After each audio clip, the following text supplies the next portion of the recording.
Assalamualaikum warahmatullahi wabarakatuh. Halo semuanya. Nah, kita kembali dengan tema yaitu Maulid Nabi Muhammad SAW. Nah, sebelum kita bahas tentang Maulid Nabi, marilah kita berdoa bersama-sama. Bismillahirrahmanirrahim. Raditu billahi rabba wa bil islami dina wa bi Muhammadin nabiyyan wa rasula. Rabbi zidna ilma warzuqna fahma. Amin ya rabbal alamin. Nah, untuk adik-adik kita akan bahas tentang Maulid Nabi Muhammad SAW. Nah, jadi simak baik-baik ya. Nah, hari ini kita akan belajar mengenai Maulid Nabi Muhammad SAW. Jadi bisa disiapkan buku tulisnya. Kalau ada yang penting, kalian bisa catat di buku tulis kalian masing-masing. Yang pertama adalah tentang biografinya Nabi Muhammad. Nah, di sini adalah nama dari Nabi Muhammad. Muhammad bin Abdullah bin Abdul Muthalib bin Hashim bin Abdul Manaf bin Qusay bin Kilab bin Murrah bin Ka'ab bin Lu'ay bin Ghalib bin Fi Quraisy. Lahir di Mekah Senin 12 Rabiul Awal 570 Masehi atau 53 sebelum Hijriah atau juga bisa disebut sebagai tahun gajah. Beliau wafat yaitu di Madinah 8 Juni 633 Masehi atau 11 Hijriah pada usia 63 tahun dan dimakamkan di rumah Aisyah yang saat ini menjadi bagian dari kompleks Masjid Nabawiyah.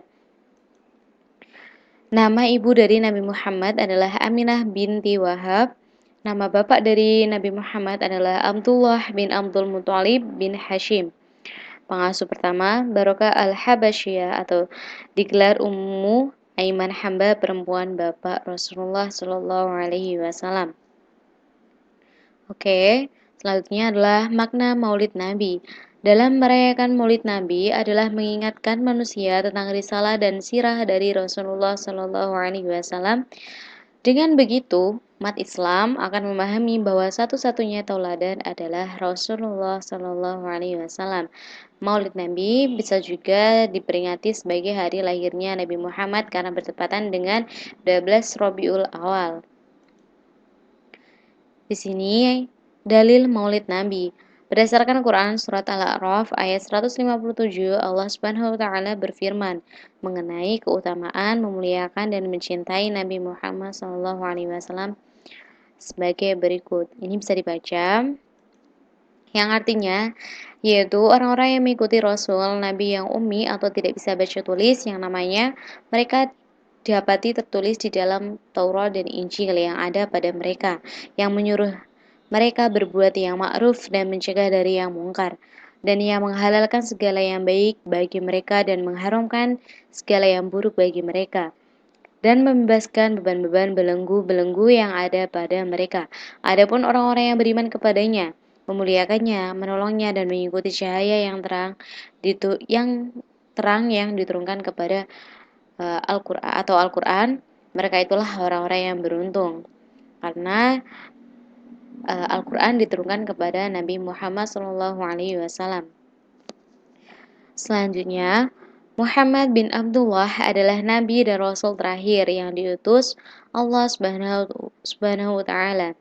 Beliau lahir di Makkah sekitar 570 Masehi atau pada tahun gajah dan wafat di Madinah 632 Masehi pada usia 63 tahun. Ayah beliau bernama Abdullah bin Abdul Muthalib dan ibu beliau adalah Aminah binti Wahab. Secara bahasa, kata Muhammad berarti dia yang terpuji.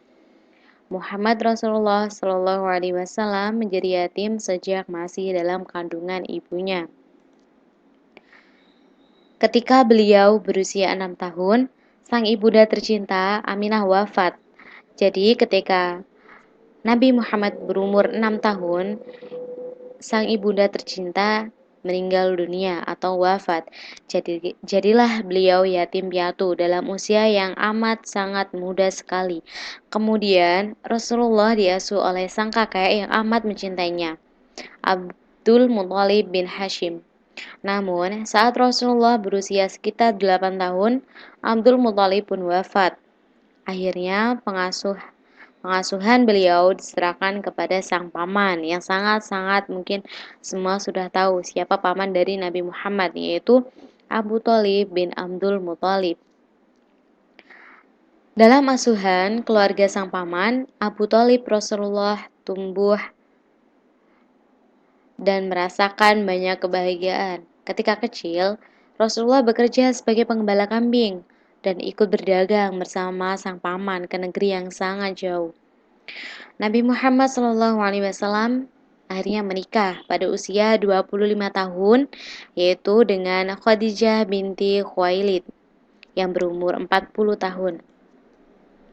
Ketika Rasulullah berumur 40 tahun, Baginda telah menerima wahyu yang pertama dari Allah melalui malaikat Jibril ketika berada di Gua Hiro.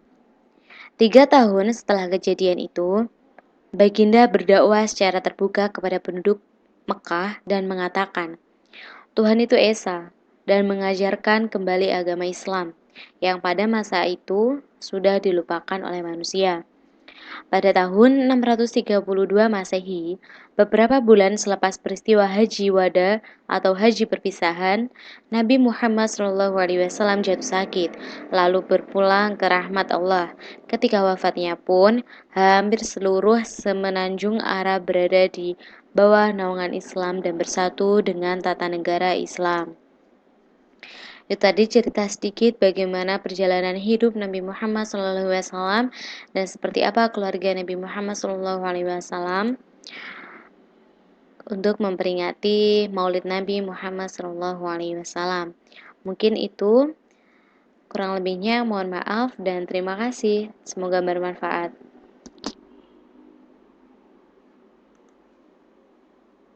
Nah, itu tadi tentang pembelajaran Nabi Muhammad SAW dan sudah dijelaskan juga bagaimana tentang biografi Nabi Muhammad serta tentang perjalanan hidup dan kisah-kisah dari Nabi Muhammad SAW. Nah, semoga bermanfaat. Kita akhiri dengan doa bersama-sama.